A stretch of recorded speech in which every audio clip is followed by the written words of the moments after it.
I never thought this day would come. After years of fighting for my marriage, after sacrificing everything just to be the perfect wife, Thomas, the man I loved, handed me divorce papers. And standing right behind him was Margaret, my own mother-in-law, smiling as if she had finally won. In that moment, I felt my world collapse. But what they didn't know was that I had already turned the tables. They thought they broke me, but I was about to show them. My name is Sarah Jackson.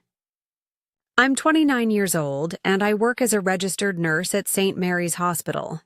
People often say nurses have the strongest hearts, but nothing in my medical training prepared me for the heartbreak that came from my own home.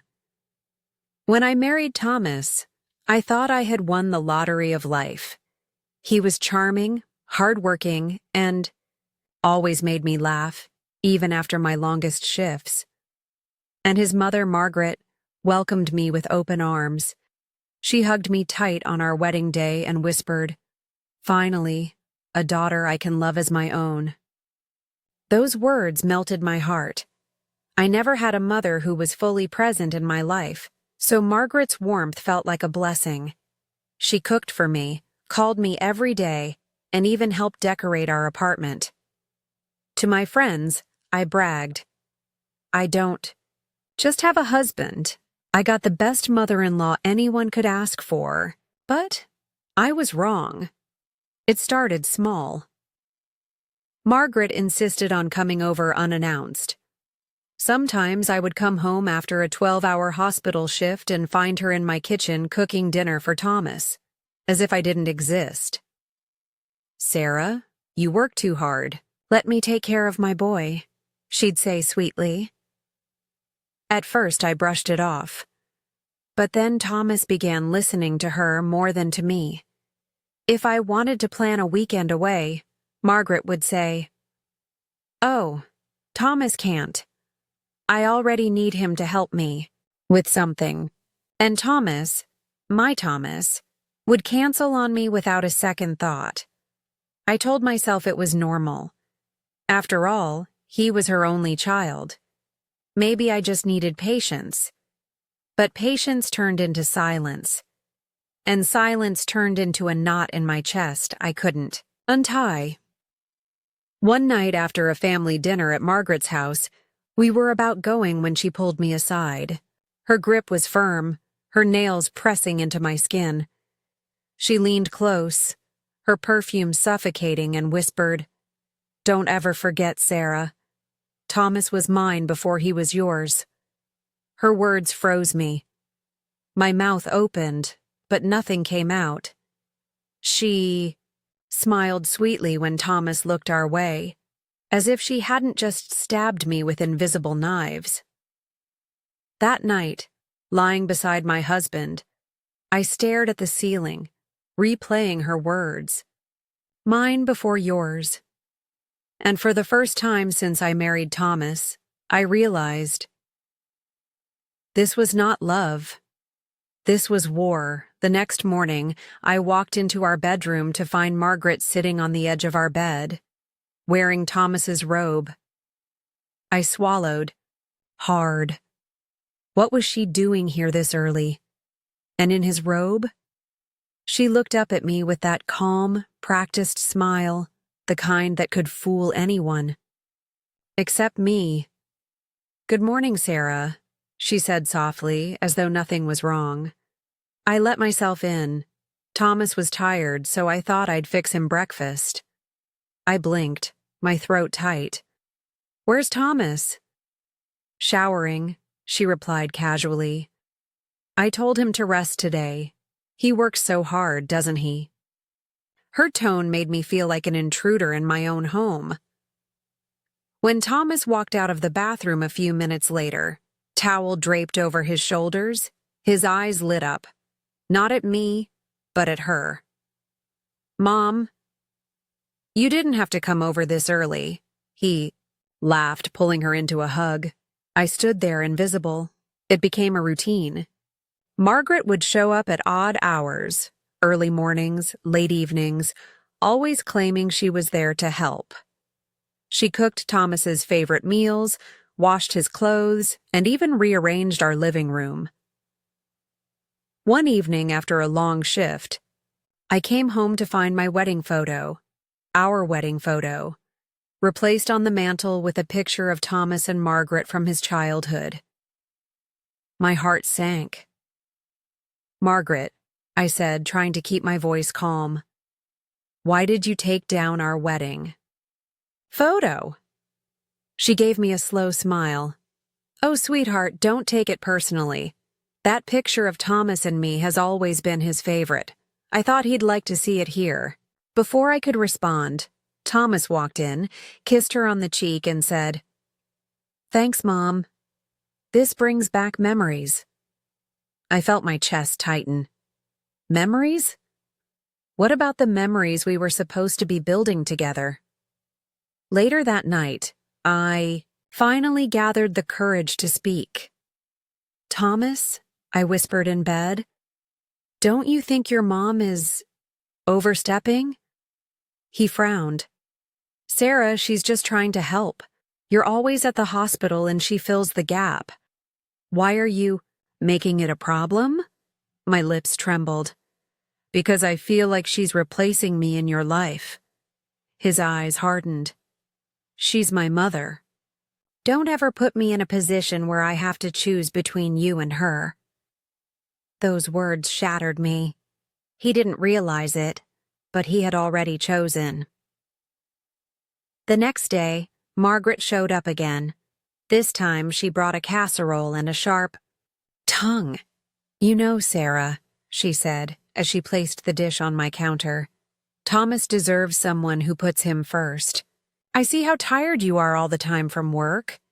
Maybe if you focused more on him, I wouldn't have to step in so much." I bit down on my lip so hard I tasted blood. She wanted me to quit my job. She wanted me to disappear into the shadows so she could have him all to herself.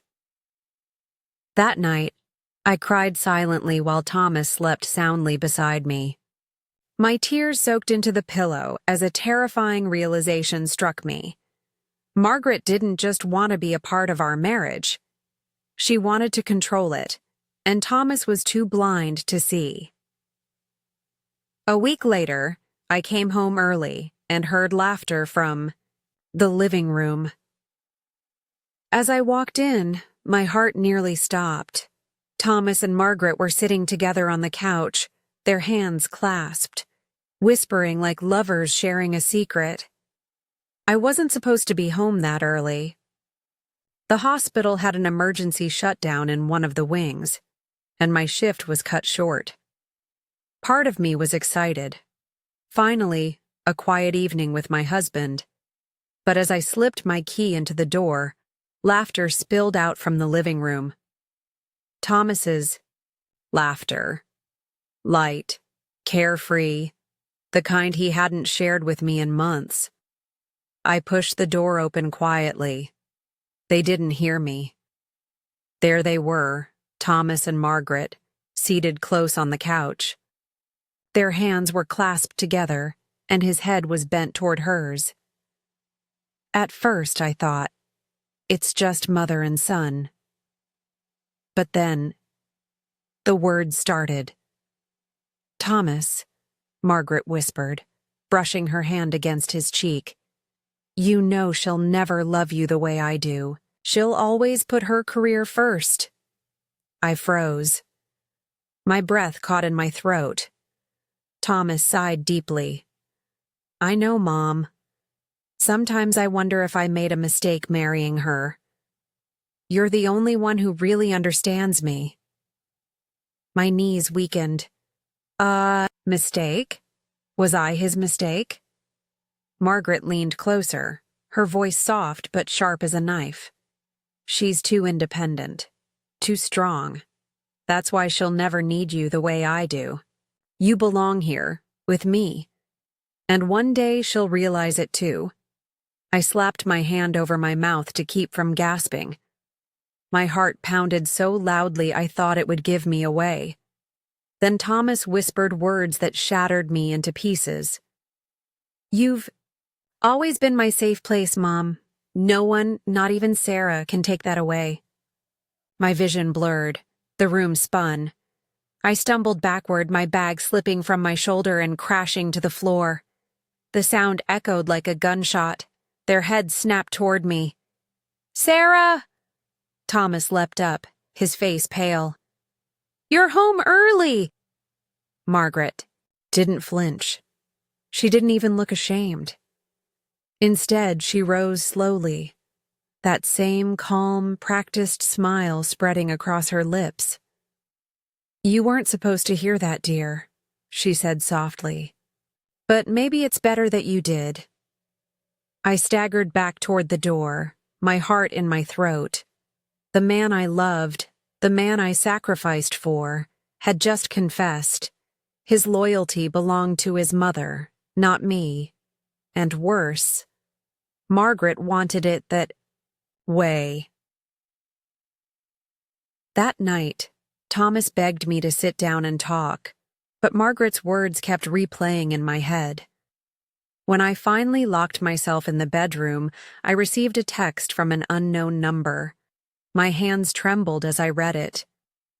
Sarah, if you really want to know the truth about your husband and his mother, meet me tomorrow at 6. Don't tell anyone. By 6 o'clock that evening, I found myself standing in the corner of a quiet cafe across town, my nerves buzzing. Then, he walked in. It was Daniel Morris, Thomas's cousin. We'd seen each other only a handful of times at family gatherings, and he had always seemed distant. But now he looked at me like I was holding the final piece of a puzzle he'd been trying to solve for years. Sarah, he said, pulling off his cap and sliding into the booth. I wasn't sure you'd come. I crossed my arms. What's this about, Daniel? What do you mean by the truth? He exhaled slowly, his eyes darting toward the window as though he expected Margaret to burst through the glass. You've married into something you don't fully understand, he began. Margaret. She isn't just controlling, she's dangerous. And Thomas, he's not just her son, he's her puppet. I shook my head. I heard them. I know their relationship is wrong, but Thomas is a grown man. He can make his own choices. Daniel leaned closer, his voice lowering. No, Sarah, you don't understand. Margaret has been manipulating him his whole life. She isolates him. She feeds him lies about you. And if you're not careful... He hesitated, eyes clouded with pity. She'll turn him against you completely. A chill crawled up my spine. Why are you telling me this? I whispered. Daniel rubbed the back of his neck. Because I watched her destroy my father's marriage. She's done this before, Sarah. And unless you fight back, you'll be next. My heart thudded in my chest. Pieces of the past, the little digs Margaret made about my long hours, the way Thomas always sided with her, suddenly connected like jagged glass. Then Daniel dropped the bomb I wasn't ready for. She told Thomas, to marry you.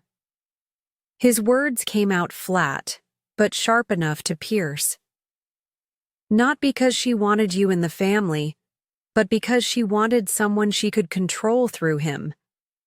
And if you can't be controlled... He paused, his eyes meeting.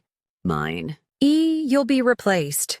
The cafe noise dimmed around me. My stomach twisted. Replaced? Why should I believe you? My voice cracked. Daniel leaned back, his expression grave. Because I have proof. Letters, messages, things Margaret has done to other women in this family. She's obsessed with control, Sarah, and Thomas, he'll always choose her, unless you expose her. Before I could respond, my phone buzzed. A new message flashed across the screen. It was from Thomas. Where are you? Mom says you're up to something. Come home. Now. I looked up at Daniel, panic rising in my chest. He gave me a firm nod. Be careful, Sarah. She's watching you closer than you think. When I walked back into the house that night, I felt like a stranger in my own home. The walls I had decorated with love, the kitchen I had built memories in. Everything suddenly felt like it belonged to them, not me. Thomas was sitting on the couch, his eyes cold. Margaret stood behind him, her arms folded like a queen watching her knight. "Where were you?" Thomas demanded, his voice louder than usual. "I had to stop by the pharmacy," I lied, forcing my hands to stay steady as I placed my bag on the table. Margaret tilted her head and smirked. "At this hour? Without telling your husband?" I smiled faintly, acting calm even though inside my stomach twisted. It slipped my mind. Next time I'll text. For the first time in my marriage, I realized I was playing a dangerous game. They were united, and I was the outsider.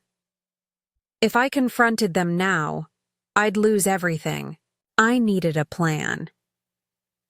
That night, as Thomas slept beside me, I lay awake staring at the ceiling. Daniel's words echoed in my mind. She'll make him see you as the enemy. And she was already halfway there.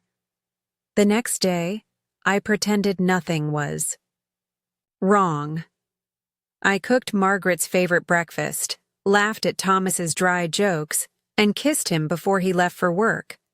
I played the perfect wife, even as I memorized every word they said, every suspicious glance they exchanged. At lunch, I met Daniel again. He handed me a small envelope. "What's this?" I whispered. "Proof," he said firmly. "Text messages between your husband and his mother. Look at the dates. This goes back months. She's been telling him how to treat you, how to control you.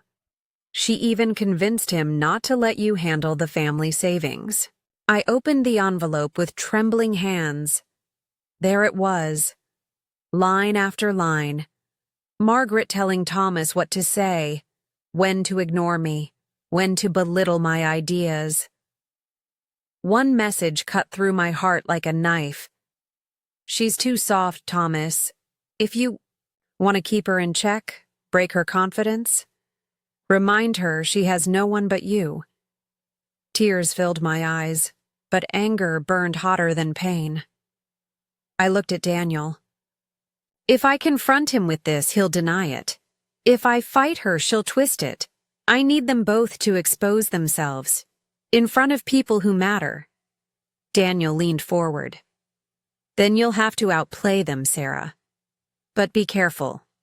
You're walking on fire." That evening, I returned home with my plan forming. I would act gentle, compliant, and unaware, while quietly gathering more evidence. If Margaret wanted to play control games, I'd play the perfect daughter-in-law until she slipped. But as I placed dinner on the table, Margaret looked me dead in the eye and said, almost casually, "You know, Sarah, some women are not strong enough for marriage. They think they are wives, but really they're just guests in another woman's house." Her words were sharp, deliberate. She was daring me to react. I smiled sweetly instead. "You're probably right, Margaret, but some guests learn how to outstay the host." Her smile faltered just for a second, and in that moment, I knew she sensed it. I was no longer her prey, but she didn't know yet that I was hunting too. For days, I lived like an actress in my own home. I smiled when I wanted to scream. I cooked when I wanted to throw plates. I kissed Thomas goodnight, even though his betrayal lingered on my lips like poison. Margaret watched me carefully, waiting for me to break. But what she didn't know was I was watching her too. Daniel's words never left me. If you want to win, you need them to bury themselves. Let them talk. Let them expose themselves. So I came up with a plan. Thomas's birthday was approaching, and Margaret had been hinting that we should celebrate as a family. Perfect. A dinner at our house, with close relatives and a few of Thomas's friends. It would be the perfect stage, but I wasn't preparing just for food and wine. I had already bought a tiny voice recorder and carefully hid it inside the flower vase on the dining table. I knew Margaret couldn't resist speaking her mind when she felt powerful, and Thomas always bent to her will. This time, their arrogance would be their undoing. On the night of the dinner, I dressed carefully. Nothing flashy, just a soft blue dress that Thomas once said made me look innocent. I wanted to look like the perfect, trusting wife. As guests arrived, laughter filled the house. Margaret floated around like she owned the place, greeting everyone with sugary smiles. Thomas stood tall beside her, proud, oblivious, and blind to the storm about to hit. Halfway through dinner, after wine loosened tongues, Margaret leaned closer to Thomas, her voice low but sharp enough to sting me across the table. "You see, Thomas," she said with a smug smile, "this is why I told you from the start. Sarah is not your equal. She's weak. She only got this far because you allowed her. Without you, she'd have nothing." The table went quiet. My heart thudded, but I kept my face calm. Some of the relatives shifted uncomfortably, pretending not to hear. Thomas chuckled lightly, sipping his drink. "You might be right, Mother. Sometimes I think she's too soft. But then again, that's why I keep her close. She'll never dare to rise above me." Laughter bubbled at the table.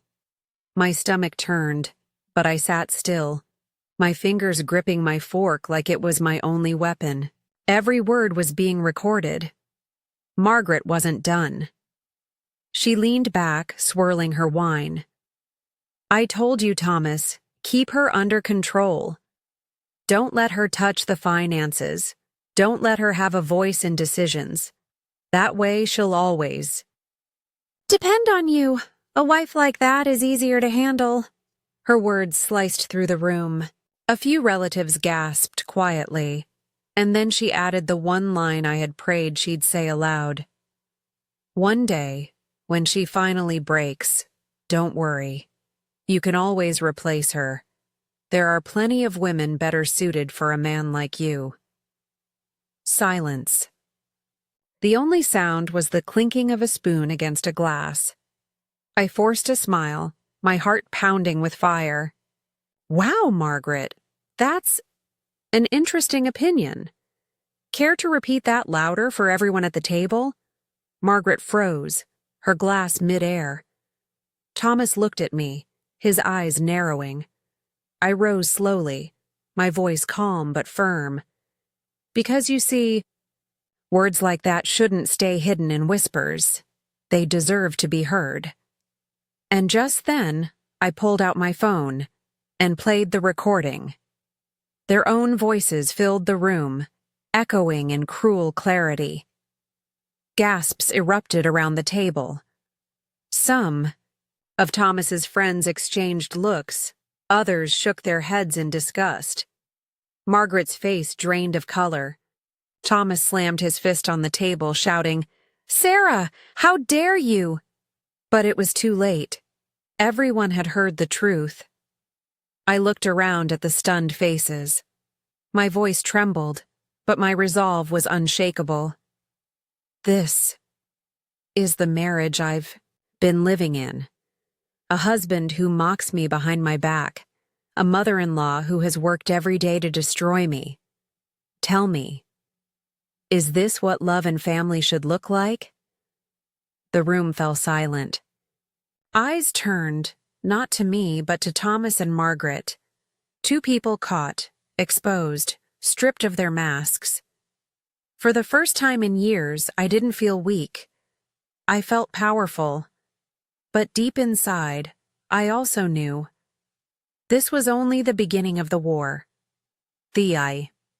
Recording ended, and silence swallowed the room like a heavy fog. All eyes were on Thomas and Margaret, two people who, for years, had worn the mask of respectability. Now the mask lay shattered at their feet. I stood tall, my hands trembling. Slightly, but I refused to let them see fear. Margaret was the first to speak. Her voice cracked with rage. "How dare you embarrass me like this, Sarah? In front of family? In front of guests?" I tilted my head, my voice calm but cutting. "Embarrass you? No, Margaret. You embarrassed yourself. Those were your words. Not mine." A murmur rippled across the table. Aunt Janice, Thomas's cousin, shook her head in disgust. I always suspected something wasn't right. But this, to hear you both speak like that? Shameful. Margaret's eyes darted across the room, realizing her power was slipping. Thomas, however, wasn't going down quietly. He slammed his palm against the table, making the plates rattle. "You think this little stunt will destroy me, Sarah?" His voice thundered. "You're nothing without me, nothing. You work your little job, but everything you own, this house, this life, is because of me." My chest burned, but I forced a bitter smile. "Funny you say that, Thomas, because what you just did tonight might cost you the one thing you treasure most, your image." The room was tense. Some guests shifted uncomfortably, others exchanged whispers. Margaret stood abruptly, pointing a trembling finger at me. "You ungrateful wretch. I took you in, treated you like a daughter, and this is how you repay me?"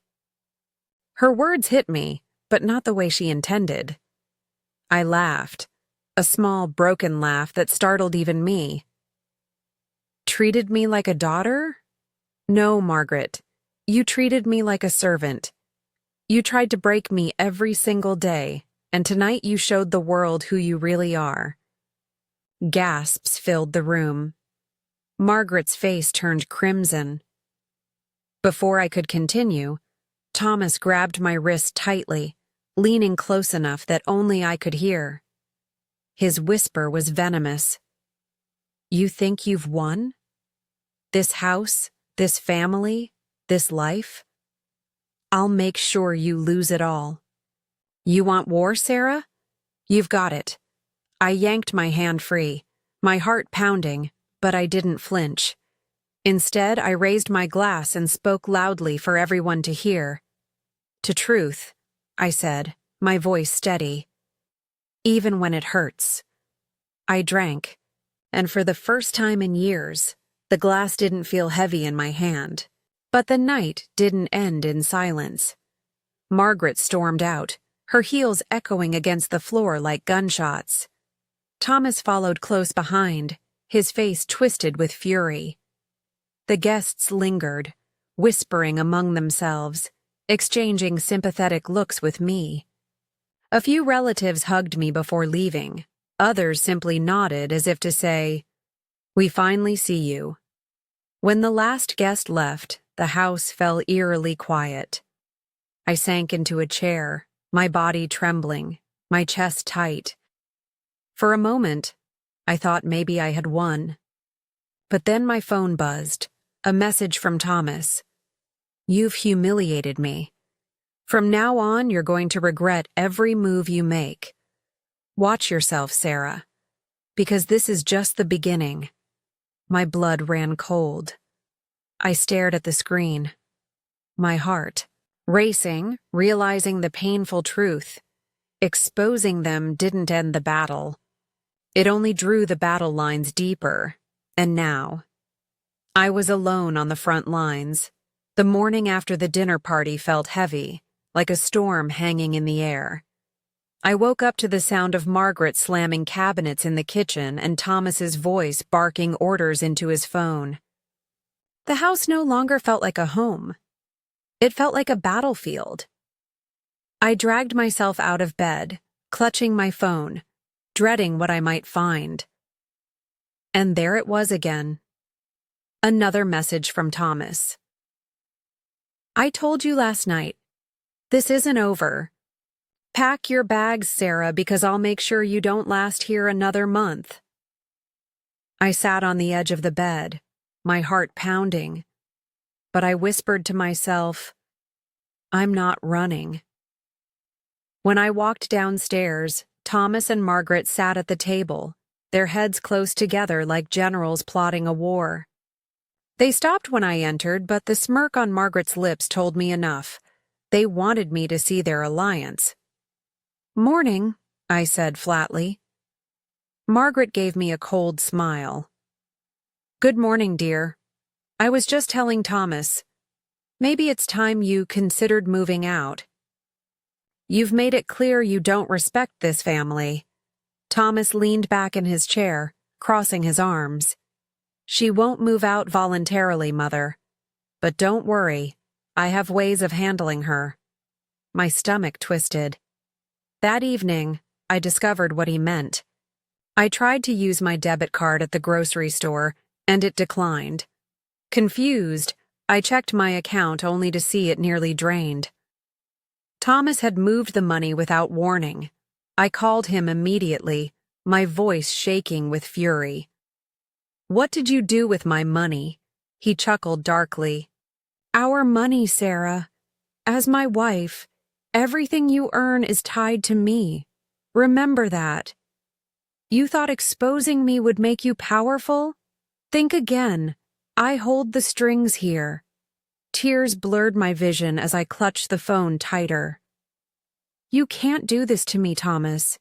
Oh, but I can, he said. And Margaret's right beside me, making sure you learn your place. That night, I overheard them again, this time through the thin walls of our bedroom. Margaret's voice was sharp. We need to turn the family against her. Make her look like the unstable one, Thomas agreed, his tone bitter. We'll say she's been lying, exaggerating, even losing her mind. Once everyone doubts her, she'll have nothing. No money, no family, no support. I pressed my hand against my mouth to keep from gasping. The betrayal was so deep it burned my chest. They weren't just trying to silence me. They were trying to erase me. The next few days, their plan unfolded like clockwork. Calls from relatives came one after another, voices heavy with doubt. Sarah, Margaret said you've been unstable lately. Is everything okay? Thomas told us you've been imagining things. Are you sure you're not overreacting? Every word cut deeper. They were painting me as delusional, and people were believing them. But then, something inside me snapped. I stared at my reflection one evening, my eyes swollen from crying, and whispered, No more. If they want war, I'll give them war.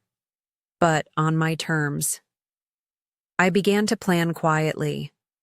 I started keeping copies of bank statements, texts, and recordings. I reached out to an old friend from college, someone who knew me before Thomas, before Margaret, someone who would believe me. For the first time in months, I felt a spark of strength. But just as I was starting to rebuild, Thomas cornered me. In the hallway one night, his face inches from mine, his voice low and threatening. You think you're clever, Sarah? Gathering evidence? Talking to people behind my back? Be careful. Because if you push me too far, you won't just lose me, you'll lose everything. His eyes were so cold they didn't even look human. And in that chilling moment, I realized this wasn't just a marriage falling apart. It was survival. At night, a message came in. Sarah, it's Thompson. I heard what's happening. Please, meet me. I froze. Thompson, my old friend. I hadn't seen him in years. The next day I slipped out, phone hidden in my pocket. At the diner, he stood as soon as he saw me. "Sarah," he whispered, hugging me. "What did they do to you?" I broke. "Thomas, Margaret, they've taken everything. My money, my family, my name." Thompson clenched his fists. "Then we fight. Do you have proof?" I slid my phone across the table. "Recordings, notes, but I can't keep up anymore." "Good," he said. "We'll copy them. We'll build your case. I won't let them bury you." Tears burned my eyes. "Why are you helping me?" He looked straight at me. "Because you once saved me from giving up on myself. Now it's my turn." My phone buzzed. Unknown number. "Careful who you trust, Sarah. Not everyone is who they seem." I dropped the phone. She knows. Margaret knows. That night at dinner, Margaret's eyes glittered. She set her fork down slowly. "You know, Sarah," she said, voice sweet. "Secrets don't stay hidden forever." Thomas smirked. "And when they come out, you won't like the ending."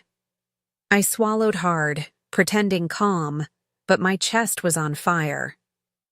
Later, I called Thompson. My hand shook. "She's watching me.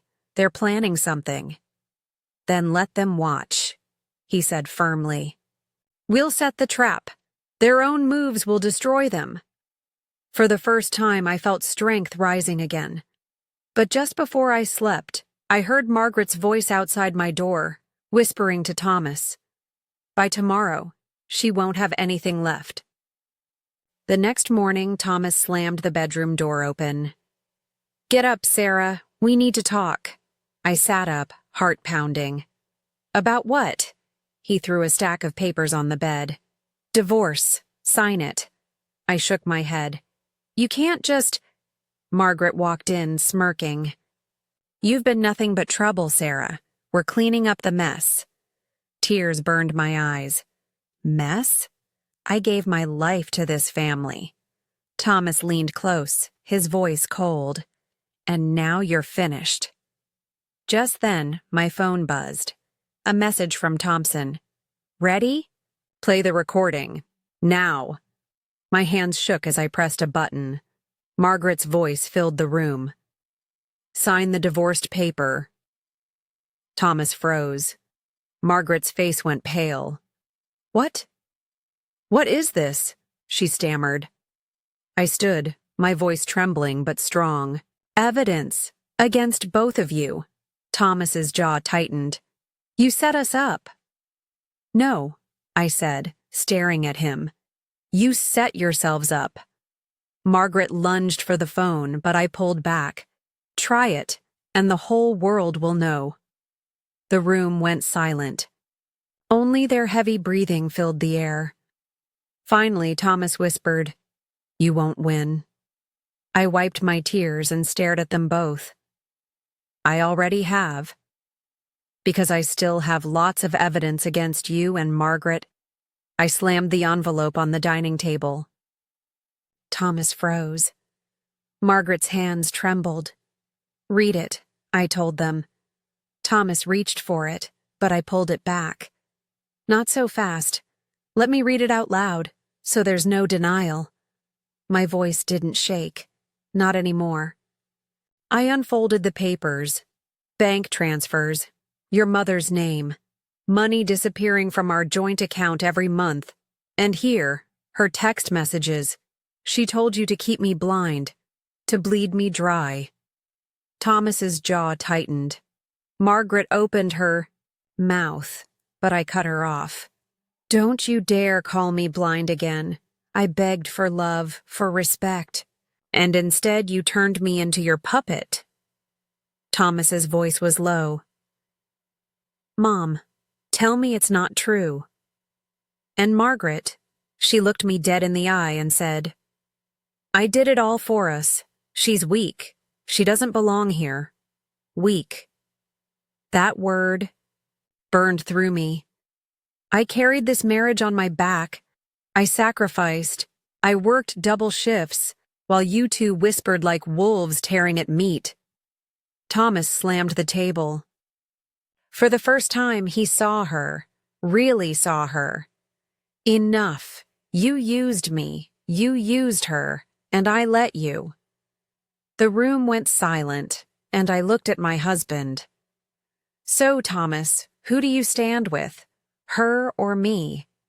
Seconds dragged like hours. My heart pounded, and then he said it.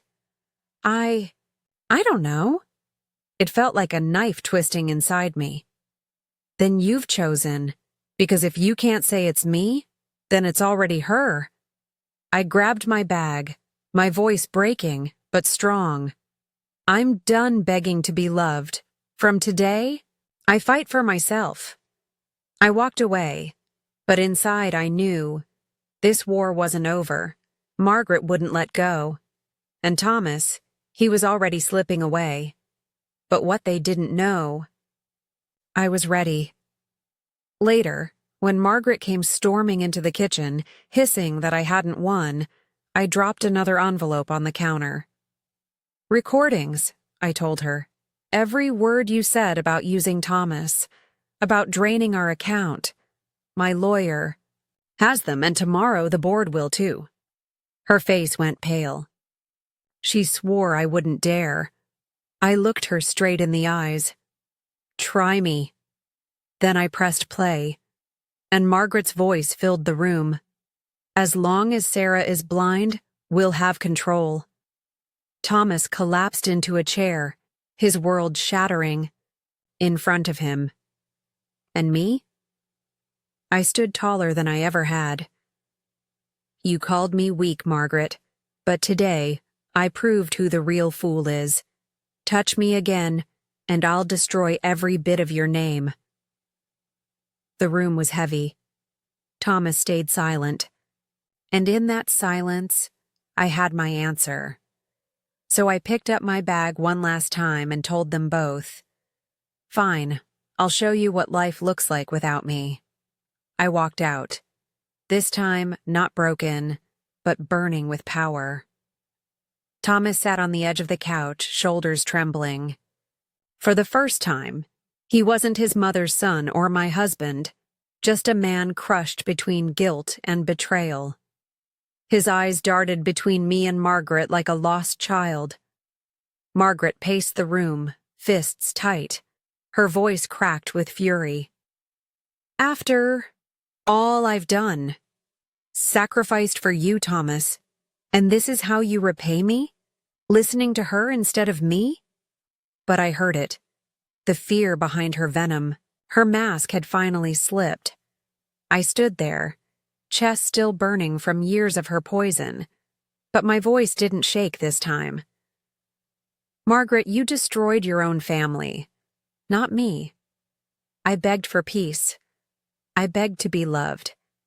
And what did you give? Me? Lies. Control. Humiliation. Thomas finally raised his head. His eyes shimmered with tears that he couldn't hold back anymore. Mom, you broke us. I let you. And now, I don't even know who I am anymore. Margaret's knees almost gave way, but her pride wouldn't let her fall. She spat at me, like venom. You'll regret turning your back on me. I didn't even blink. No. The only regret here is yours, for underestimating me. Silence followed, heavy, suffocating, final. Thomas's voice came out broken, a whisper that cut through the stillness. Sarah, I don't deserve you. Not after letting this happen. I looked at him, really looked at him. My heart wanted to ache, but my spirit had finally risen above the wreckage. You're right, I said quietly. You don't deserve me. And maybe I don't deserve this pain either. I picked up my bag. This time it wasn't running. It was release. Behind me, Margaret's rage finally cracked into sobs, and Thomas's guilt filled the room like smoke. But I walked out, lighter than I had in years, because for once, I wasn't the victim. I was free. I gave years of my life to a marriage where I was never truly seen. I fought a mother-in-law who never wanted me, and a husband who never defended me. But in the end, I chose myself. Tell me, if you were in my shoes, would you have stayed and endured more pain, or walked away to finally be free? If this story touched you, if it made you feel something, please don't leave without giving it a like, sharing it with someone who needs to hear it, and subscribing to this channel. Every click keeps these powerful stories alive, and together, we can keep learning, healing, and growing through them. Until next time, stay strong, stay true, and remember, you deserve love that doesn't break you. Bye for now.